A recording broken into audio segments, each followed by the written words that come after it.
Agora, questões diversas dessa outra. O caso de um vendedor comissionado, e aqui o caso que eu venho trazer é um vendedor de produtos eletrônicos, um caso também hipotético para fins de estudo, em que eu quero comentar sobre uma fraude trabalhista extremamente comum, infelizmente. O salário por fora. Salário por fora é uma expressão que parece até menos grave, popularizada, e é um absurdo. É uma fraude ao sistema de proteção do trabalhador e ao próprio sistema capitalista. O salário por fora é uma prática ilegal que visa fraudar cofres públicos e direitos sociais básicos do ser humano. Então, nesse exemplo, um vendedor de produtos eletrônicos, vamos imaginar que ele tenha a sua carteira de trabalho assinada, formalizada, com um valor, eu vou usar aqui valores redondos só para fins de exemplo. R$1.000, um valor baixo na sua carteira, por quê? Para fins de pagamento de FGTS, INSS, cálculo de férias de 13º, na hora da dispensa do seguro-desemprego, no dia que esse empregado buscar uma aposentadoria, até mesmo para aposentadoria. Ou seja, um prejuízo terrível, porque estamos falando de salário por fora. Existe um outro valor que é pago de maneira informal, ou também chamada clandestina, fraudulenta. Sonegação de contribuições previdenciárias, fiscais e fundiárias para o FGTS. O enriquecimento ilícito da empresa. Vamos imaginar aqui, hipotético, para que se compreenda o tamanho da lesão que se pode perpetrar. R$1.000 em carteira, mas, na realidade, o empregado recebe um total de R$10.000. R$9.000 é pago por fora. O que é esse por fora? É pago em dinheiro, é pago o depósito em conta. E um comentário não é o objeto dessa nossa conversa, mas para fins de prova dentro do processo, como se comprova esse salário por fora? Inúmeras formas. Lembrando que no sistema processual vigente, especialmente no direito do trabalho, considerando a hipossuficiência do trabalhador, todos os meios de prova legais, legítimos, morais, são admitidos em direito. Então, conversas por aplicativos de mensagem instantânea, WhatsApp, pacífico, em todos os tribunais, aliás, em muitos tribunais, maioria dos tribunais trabalhistas, conversas em que se deixa claro, inequívoco, para fins de prova, que a remuneração desse empregado, na verdade, é R$10.000 e não R$1.000. Conversas. Nessas conversas, se pode entender como uma confissão extrajudicial, porque não dentro do processo, mas em uma conversa, confissão da empresa, através do preposto, do empregador, enfim. E tem um valor muito, muito relevante, já que foi feita de maneira espontânea, no contexto da relação de emprego no dia a dia. e não um depoimento pessoal de preposto. Então, elas devem ser observadas e tem um peso muito forte, por vezes decisivo. Que outras provas se poderia utilizar? Por vezes, a empresa, o empregado mantém uma comunicação, envia até mesmo alguma espécie de relatório, um arquivo doc, um PDF, em que é discriminado as comissões que esse empregado recebe, por exemplo. Então, esses R$ 9.000 foram comissões e vem discriminado. Venda do celular X, do computador tal, a porcentagem, são diferentes as porcentagens de acordo com o produto que esse empregado vende, mas o importante é que existe uma comunicação e costuma ser, atualmente, por WhatsApp, a mídia social mais utilizada no Brasil, e por e-mail, qualquer documento, são provas digitais que, atendidos determinados requisitos, são válidas. Para os fins desse estudo de hoje, podemos enumerar que a entrega de manifestos, de relatórios de venda, são relatórios de venda, acabam formando até mesmo uma espécie de contra-cheque, porque discriminam e se consegue compreender exatamente qual é a remuneração desse empregado. Mas, ainda que não fosse assim tão claro, exemplo, apenas uma transferência, um PIX, ou uma transferência para a conta do empregado. Transferência de quem?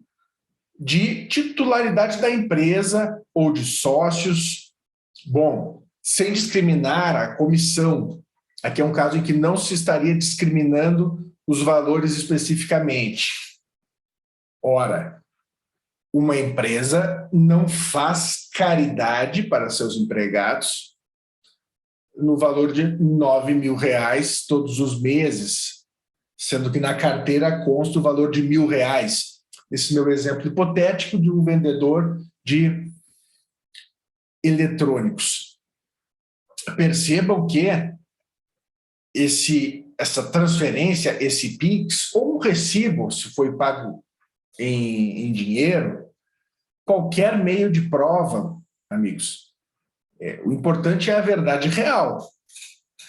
Se existe mais de um elemento, como, por exemplo, conversas de WhatsApp, áudios por escrito, por áudio, e-mail, arquivos, PDF e depósitos, se tem bastante claro, bastante definido a forma de comprovar. E por que eu me detive na comprovação? Porque o salário por fora, ou extra folha, também chamado, é uma prática ilegal, e eu preciso falar que é um fato, ela ocorre com bastante frequência, não estou generalizando, estamos estudando casos concretos que nos apresentam, e quando visitamos os processos que veiculam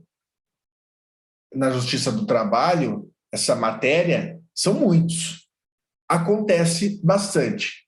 Claro que eu estou usando um valor muito alto, mas é para que se compreenda o tamanho da lesão. Como assim lesão? Bom, o empregado, como eu comentei, ele vai restar profundamente prejudicado quando ele for dispensado. O seguro-desemprego dele vai ser o valor que consta na carteira. Normalmente, empresas que implementam essa prática fraudulenta também pagam 13º, férias, como eu disse, em cima do valor da carteira. E eu preciso dizer que essa prática é coibida na Justiça do Trabalho e tem reflexos para além da relação de emprego. Repare, enquanto uma empresa está tendo um gasto muito menor, essa empresa está tendo um custo muito menor, porque a folha dela, o empregado, tem um valor de R$ 1.000, a remuneração, e os encargos que ela paga em cima disso. Concorrência desleal, prevista na Constituição, em legislação infraconstitucional, que, inclusive, pode ser crime, porque existem outras empresas que operam de maneira correta, idônea, ou seja, se é R$ 10.000 a remuneração do empregado, porque a comissão é sim salário, está no artigo 7º da Constituição, que a remuneração ela pode ser variável, fixa, a comissão é salário. Ela incide sobre essa parcela, FGTS, o INSS, ela faz base de cálculo para pagamento de horas extras, 13º, férias, enfim, todos os adicionais. Amigos, vão existir empresas que trabalham de maneira escorreita, idônea, legítima, com um custo muito superior, concorrendo com essa empresa aqui, fraudulenta. Elas estão concorrendo, vamos imaginar, na mesma cidade, no mesmo mercado consumidor, elas estão concorrendo com tendo uma vantagem desleal, concorrência desleal, que causa enriquecimento ilícito, prejudica, portanto, os cumpridores da legislação. Isso tem um nome: dumping social. Dumping social. As jornadas de direito do trabalho, bastante conhecido já. É o que se fala, por vezes, dos produtos, aqui um paralelo apenas do direito internacional.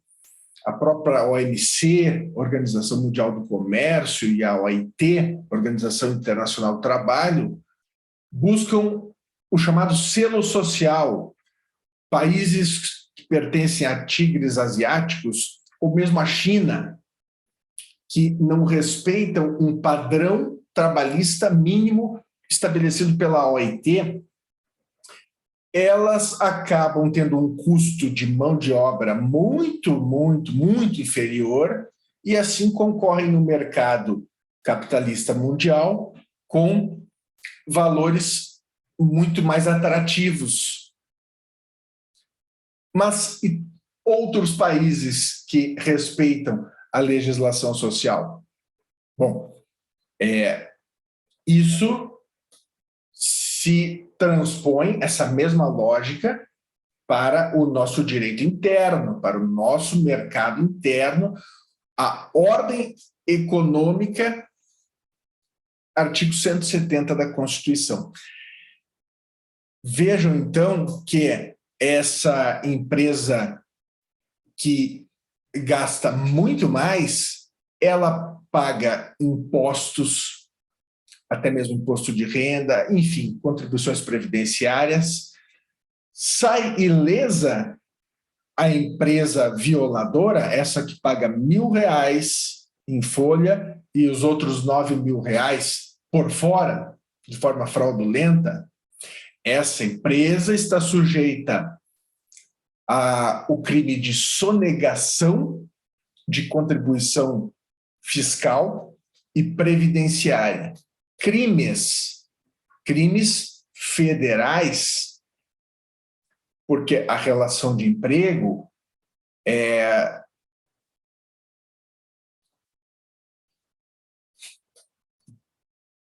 guardada pela Justiça do Trabalho, artigo 114.1 da Constituição, e ela pertence ao âmbito federal. Por isso, são oficiados órgãos como o Ministério Público Federal, Polícia Federal, e a investigação desses crimes é, pois, em âmbito federal. É muito grave para todo o sistema social e econômico.